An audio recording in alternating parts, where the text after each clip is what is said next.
고향은 세상 모든 사람들의 머리를 숙이게 합니다. 아무리 출세했고 아무리 높은 자리에 올라갔고 돈을 많이 벌었어도 고향 앞에 서면 어린 시절 흘러내리는 코를 훔쳐내면서 땅 따먹기를 하던 철부지에 지나지 않은 자신을 보게 되고요. 나를 모르는 사람들 앞에서는 여러 모형으로 꾸미고 연기하면서 그렇게 살 수 있지만 고향 앞에서는 그 꾸며댔던 화장들을 다 지워야만 합니다. 민낯이기 때문에 부끄러운가? 그렇지 않지요. 민낯으로 잠 자는 것처럼 민낯이기 때문에 더욱더 편안하게 고향의 품에 안길 수가 있습니다. 바라기는 2017년 우리 서정교회가 103년의 전통을 자랑하는데 고향교회죠. 고향 같은 교회가 되기를 주님의 이름으로 축복합니다. 주현절 오늘 네 번째 시간입니다. 인간이 되신 하나님, 우리 주 예수 그리스도의 오심에 대해서 계속해서 묵상하고 있습니다. 하나님께서 인간으로 이 땅에 오셔서 세례 받으셨고 시험 당하지 않으시는 분, 시험 유혹과는 전혀 관련이 없으신 분임에도 불구하고 유혹 당하셨습니다. 그것은 시험 당하는, 유혹 당하는 우리를 돕기 위해서 그렇게 하신 겁니다. 그리고 그 유혹을 이기심으로 우리가 어떻게 시험을 이길 수 있는가를 몸소 가르쳐 주셨습니다. 지난 시간까지 살펴본 내용이고요. 오늘은 배척당하신 하나님이라는 제목으로 말씀의 은혜 나누려고 그럽니다. 예수님께서는 이스라엘 땅 곳곳을 다니시면서 병든 자를 고쳐주셨고 하나님 나라를 선포하셨습니다. 그러던 중에 오늘 본문에 보니까 고향으로 돌아가십니다. 그리운 어머니가 계신 곳이고 형제 자매들, 어려서 함께 뛰놀던 친구들이 있는 곳, 그곳에 예수님께서는 이르신 것입니다. 그분은 배척당하지 않으셔도 되는 분입니다. 아니, 그분은 배척당하실 수 없는 분이십니다. 세상 잡신들처럼 내 마음대로 끌어들이고 내 마음대로 밀어내고 할 수 없는 분이십니다. 복채를 좀 더 줘서 달래고 그 복채를 받아들고 평강 외치는 그런 분이 아니십니다. 인간의 조건 가운데 계신 분이 아니라 인간의 조건을 넘어 계신 분이십니다. 그런 분이 인간이 하는 배척을 당하셨다는 것은 스스로 조건 안으로, 스스로 배척당하시는 자리 안으로 들어오셨다는 겁니다. 일관되게 우리가 1월, 2월에 살펴본 말씀입니다만 인간이 되신 하나님, 조건 가운데 들어오신 하나님 같은 맥락에서 생각해 볼 수 있습니다. 사랑 때문에 그렇습니다.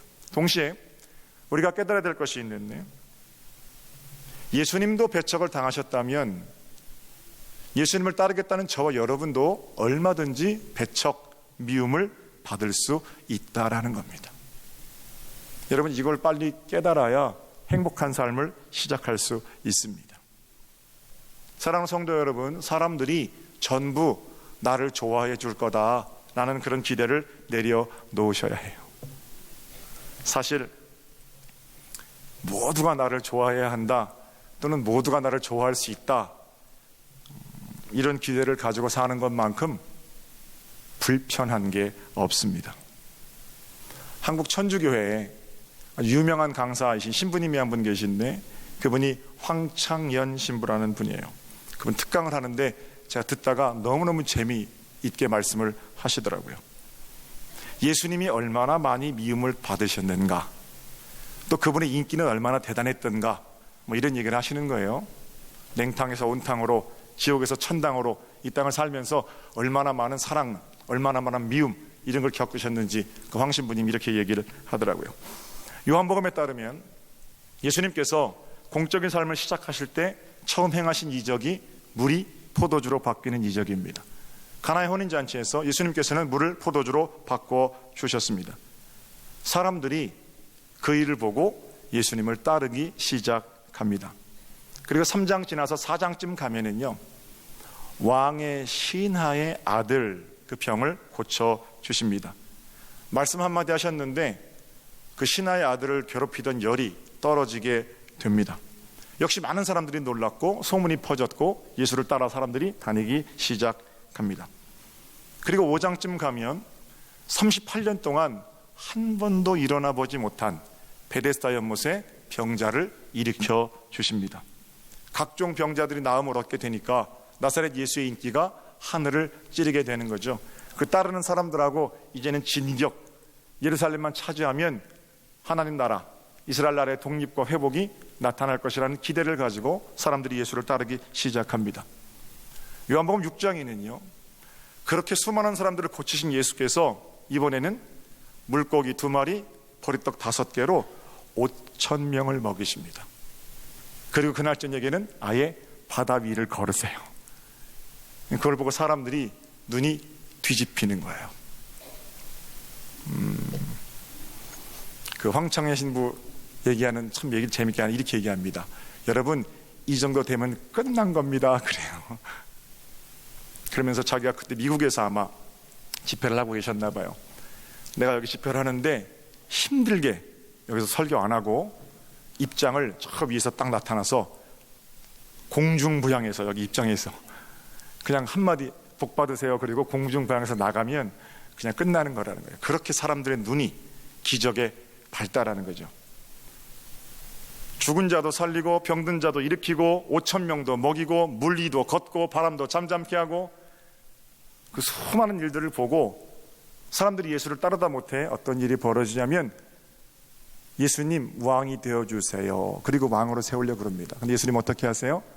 아무 말씀도 하지 않으시고 산으로 들어가십니다. 당신들이 원하는 그런 왕은 아니라는 거예요. 그리고 나서 산에서 내려오셔서는 그때부터 어떤 말씀을 하시냐면 나는 생명의 떡이다. 나를 먹으라. 우리는 그 말이 이해가 되고 성만찬으로 예수 그리스도의 사심과 돌아가심을 기념합니다만 당시 사람들에게는 그건 매우 받아들이기 어려운 말씀입니다. 나를 먹으라니요. 급기야는 나는 하나님을 보았다. 하나님의 아들이다. 나를 본 자는 하나님을 본 거다.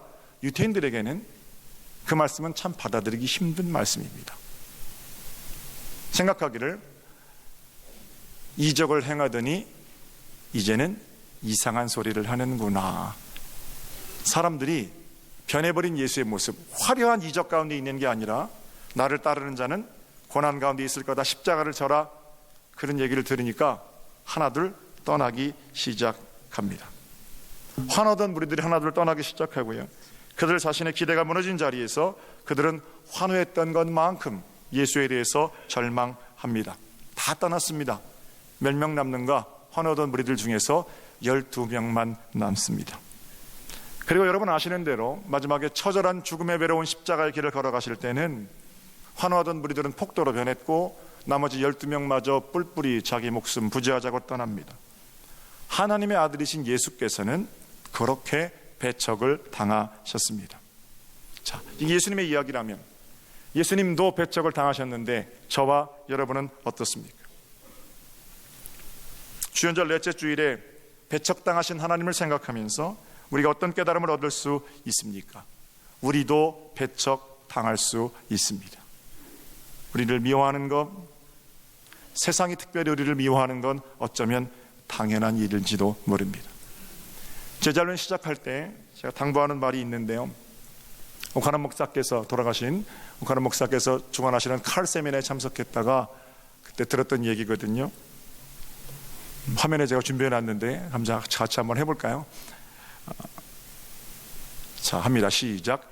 사람들이 나를 미워하는 건 당연한 것이다. 사람들이 나를 좋아하는 건 기적이다. 이런 마음 가지고 하면 제자훈련 잘할 수 있다라는 거예요.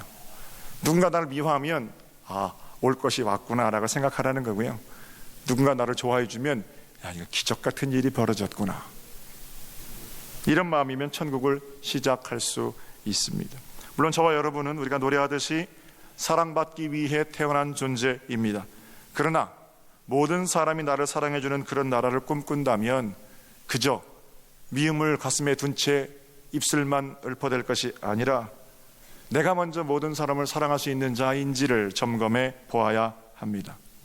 부탁드리고 싶은 것은 부디 공연히 혼자 상상해서 상처받고 그러지 마십시오. 사람들이 미워하는 것처럼 느껴질 때 억지로 안 되는데 나는 그래도 당신을 사랑합니다. 거짓말하지 마십시오. 오히려 그런 자리에서 사랑하려고 얼굴을 찡그리기보다는 먼저 생각할 것은 그래도 나를 사랑하는 사람들 생각하시면 좋겠고, 그마저도 없을 것 같으면 그래도 나를 사랑하셔서 십자가를 지신 예수님 생각하는 겁니다. 그럼 어떤 마음이 생기냐면요, 나를 미워하는 사람을 막 내가 억지로 사랑하려고 안 되는데 그렇게 하는 것보다 미워하지 않는 마음부터 시작하게 됩니다. 나 미워하는 사람 똑같이 미워하지 않는 마음부터 시작하면 천국을 빚어낼 가능성이 있는 거죠. 해민 스님이 쓰신 책이 멈추면 비로소 보이는 것들이라는 책이 있어요. 그 책에 이런 대목이 나옵니다. 살다 보면 10명 중에 한두 명은 이유 없이 나를 좋아하는 사람이 있고 10명 중에 한두 명은 이유 없이 나를 싫어하는 사람이 있다. 그리고 나머지 7, 8명은 내게 별로 관심이 없다. 모든 삶이 나 중심으로 돌아간다고 생각하니까 한마디 말만 해도 상처받고 힘들다고 눈물 흘리고 그러는 거거든요. 나를 좋아해주면 감사하고 나를 미워해주면 사랑해보려고 노력하되 같이 미워하지 않는 것부터 시작하고, 다시 한번 부탁드립니다. 올해 시작되는 마당에 괜히 여러분 쓸데없는 상상력을 발휘해서 상처받고 그러지 마십시오. 할 수 있다면 배척당하는 자리에서 예수님처럼 그들이 평소에 생각하던 좋은 격언 떠올리면서 웃어 넘기실 수 있으면 좋겠어요. 선지자가 고향에서는 환영을 못 받는구나, 저 사람들이 아직 하나님 사랑 몰라서 그러는 거지, 그래서 이 마음이면 충분하지 않을까 생각합니다. 자, 첫 번째 얘기는 예수님도 배척당하시고 미움당하셨습니다. 두 번째는요, 관점을 좀 바꿔서 고향 사람들 입장에서 한번 말씀을 읽어볼까요? 고향 사람들이 예수님 배척합니다. 권세 있는 새 교훈으로 말씀하셨다면 응당 그들은 예수를 환영해야 마땅합니다. 가는 곳마다 기적을 행하고 돌아온 예수의 소문이 그들에게 들리지 않았을 리가 없지요. 그렇다면 그들은 누구보다 예수를 자랑스러워해야 했을 겁니다. 고향이 본래 그런 거거든요. 요즘도 시골에 가면 현수막 붙어 있잖아요. 서정리의 아들 아무개 사법시험 합격 축 뭐 돼 있잖아요. 석포리 이장 막내 아들 육군 대장 진급 뭐 이런 거 붙어 있잖아요. 얼마 전까지 우리 지역에도 그런 거 붙어 있었습니다. 나사렛, 이게 촌동네 아닙니까? 이스라엘을 떠들썩하게 한 우리 고향 청년 예수의 귀향에 대해서 축, 예수, 환영 뭐 이런 플랜카드 몇 개쯤 붙어 있어야 맞는 겁니다. 그런데 그들은 환영하는 대신 오히려 예수를 배척합니다. 그 어머니는 마리아, 이렇게 말하는 대목에서는 어떤 게 느껴집니까? 거기 있던 사람들 중에 30년 전 요셉과 마리아에게 있었던 스캔들을 기억하는 사람들이 있는 거예요. 그 어머니는 마리아, 요셉과 혼인하기로 정하였지만 요셉과 동침하지 아니한 채 어느 놈인지 모르는 자와 내통해서 아이를 낳았던 그 마리아, 그리고 그때 낳았던 아들 예수, 그거 아니냐, 이런 얘기거든요. 30년 전에 있었던 그 마리아 요셉 스캔들을 기억하는 자들이 하는 비아냥입니다. 그 어머니 마리아 아니냐, 그러니까 아버지도 모르는 놈이 어디서 와서 우리를 가르치려고 하느냐라는 그런 얘기겠지요. 아버지 요셉이 참아줘서 그렇지 출신도 없는 자가 뭐 이런 비아냥이 거기 들어있는 겁니다. 고정관념, 선입견 때문에 그렇습니다. 우리식으로 얘기하면 믿음 없음이겠지요. 목회를 20년 정도 하면서 마음속에 늘 안타까운 사람들이 있어요.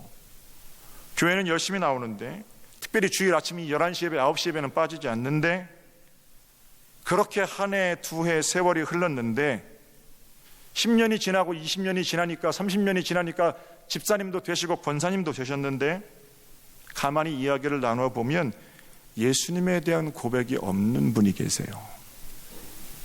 권사님, 예수님 자랑 좀 해보세요. 목사님, 저 아무것도 몰라요. 이건 겸손한 게 아니에요.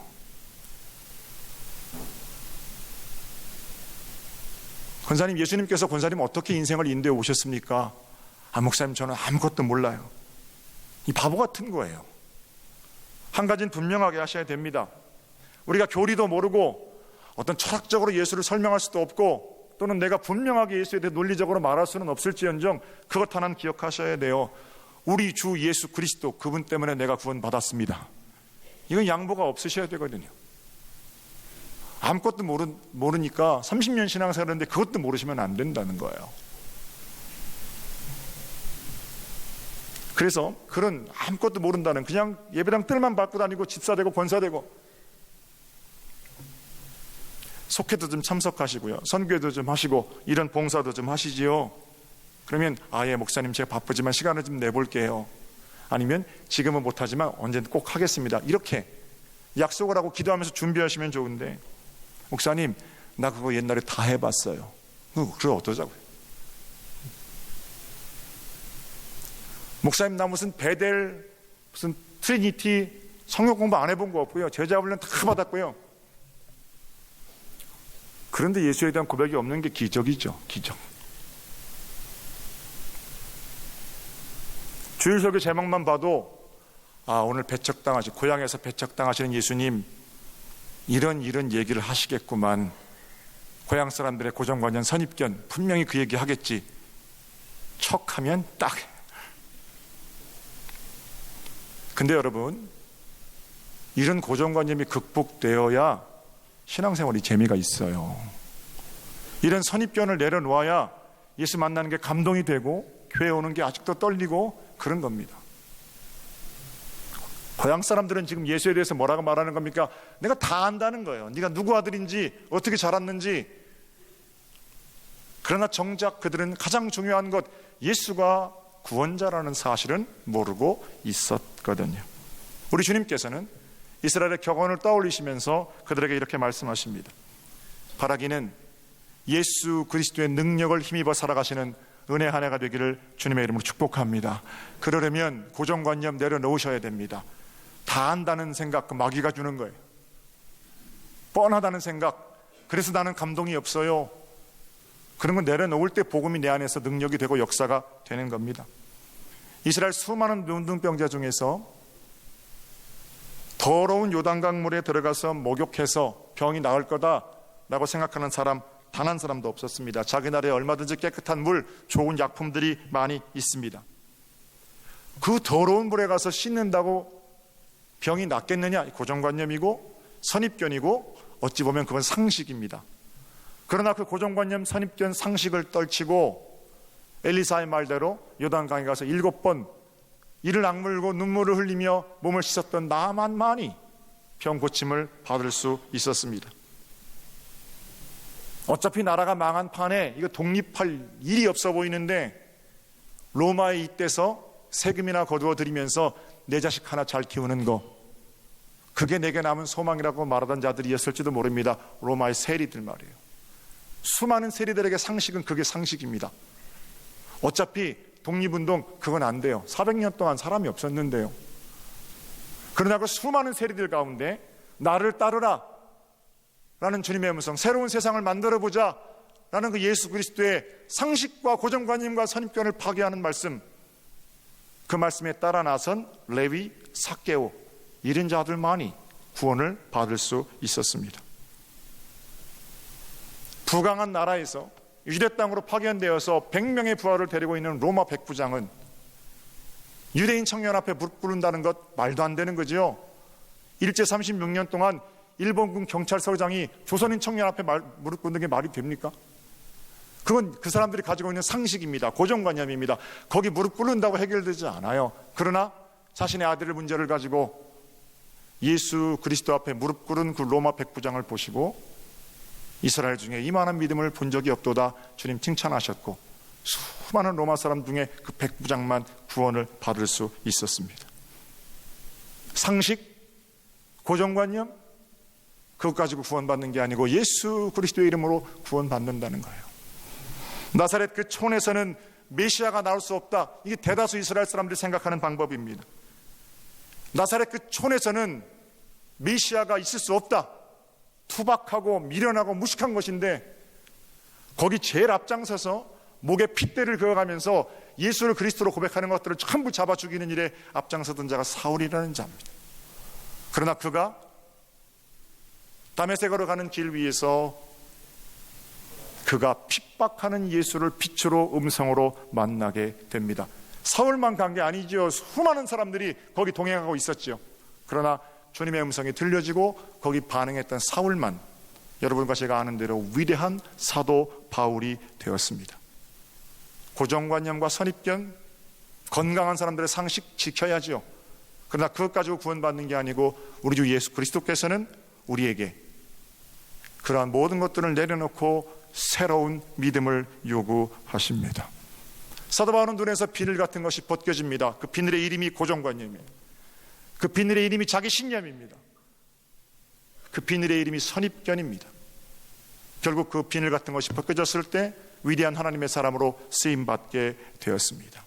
설교 다 끝났어요. 사랑하는 성도 여러분, 복된 명절입니다. 내가 내려놓아야 할 선입견은 과연 무엇입니까? 도대체 무엇이 내 안에 계신, 내 앞에, 뒤에, 옆에, 위에, 아래에 계신 예수 그리스도를 배척하고 있습니까? 거기서 많은 능력을 행하지 아니하시더라. 그 사람들이 구원받았는지 안 받았는지 저는 모릅니다. 그러나 분명한 성경은 거기서는 예수님께서 많은 능력을 행하지 않으셨다라고 기록합니다. 고정관념으로 일하고 선입견으로 일하는 한 주님께서 능력 행하지 않으십니다. 손이 짧아서가 아닙니다. 우리를 사랑하시는 예수 그리스도 일하시는 방법입니다. 그러나 우리의 고정관념, 선입견 이거 내려놓아지고 예수를 믿는 믿음으로 일었을 때 하나님께서는 우리를 들어서 복된 자리로 사용하실 겁니다. 엄청나게 많은 능력으로 우리를 부어주실 거고 이 시대에 하나님의 귀한 일을 감당하는 또 다른 아름다운 하나님의 제단으로 세워주실 것입니다. 2017년 여러분이 써가는 일이 예수께서 우리를 붙드시고 일하는 또 다른 복음서가 되셔서 그리스도의 능력을 행하는 복 있는 걸음으로 승리하시기를 우리 주님의 이름으로 축복합니다. 기도드리겠습니다.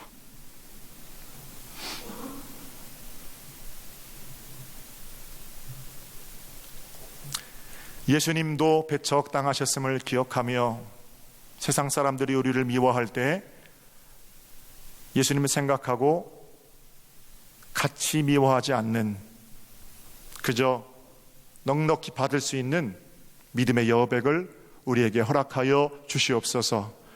특별히 하나님, 우리 가운데 고정관념, 선입견 내려놓게 하시고 하나님 하시는 일에 믿음으로 반응하게 하셔서 비늘을 벗고 위대한 일에 쓰임받은 사도 바울처럼 우리 또한 2017년 주신 사명 은혜 안에 감당케 하옵소서. 거룩하고 존귀하신 예수님의 이름으로 기도 올렸나이다. 아멘.